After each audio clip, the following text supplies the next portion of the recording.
12 വയസ്സാകുമ്പോൾ അച്ഛൻ്റെ ദുഃഖം കണ്ട് കാര്യം ചോദിക്കുകയും ശിവനെ തപസ് ചെയ്യുകയും അവസാനം 16 വയസ്സ് സമയത്ത് യമധർമ്മൻ മാർക്കണ്ഡേയനെ കൊണ്ടുപോകാനായി എത്തുമ്പോൾ സാക്ഷാൽ മഹാദേവൻ തന്നെ എത്തി യമനെ വധിച്ച് കാലകാലനായി വിരാജിക്കുന്ന കഥയാണ്. മാർക്കണ്ഡേയ ചരിതമാണ് ഇവിടെ ആടുന്നത്. എല്ലാവരും പരമാവധി പുറകോട്ട് ഇറങ്ങിയിരിക്കുക.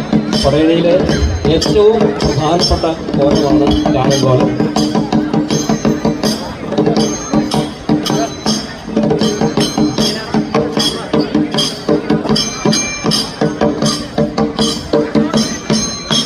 പ്രത്യേക കലായങ്ങളും ചുവടുകളുമാണ് കാലിനുള്ളത്. കയ്യിൽ വാളുണ്ട്.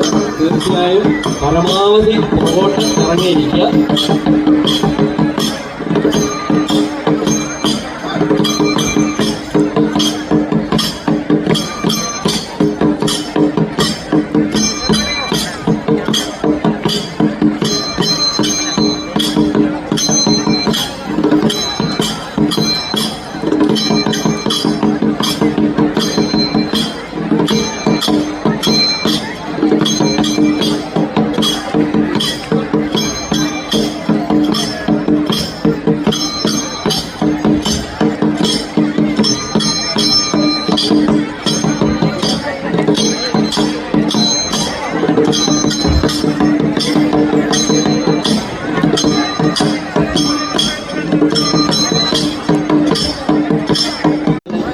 വയസ്സാകുമ്പോൾ അച്ഛൻ്റെ ദുഃഖം കണ്ട് കാര്യം ചോദിക്കുകയും ശിവനെ തപസ് ചെയ്യുകയും അവസാനം 16 വയസ്സ് സമയത്ത് യമധർമ്മൻ മാർക്കണ്ഡേയനെ കൊണ്ടുപോകാനായി എത്തുമ്പോൾ സാക്ഷാൽ മഹാദേവൻ തന്നെ എത്തി യമനെ വധിച്ച് കാലകാലനായി വിരാജിക്കുന്ന കഥയാണ്. മാർക്കണ്ഡേയ ചരിതമാണ് ഇവിടെ ആടുന്നത്.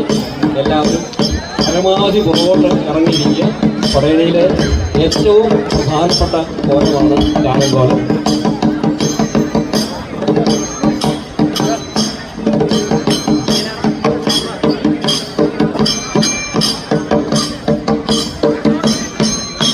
പ്രത്യേക കലായങ്ങളും ചുവടുകളുമാണ് കാലിനുള്ളത്. കയ്യിൽ വാളുണ്ട്. തീർച്ചയായും പരമാവധി പുറകോട്ട് ഇറങ്ങിയിരിക്കുക.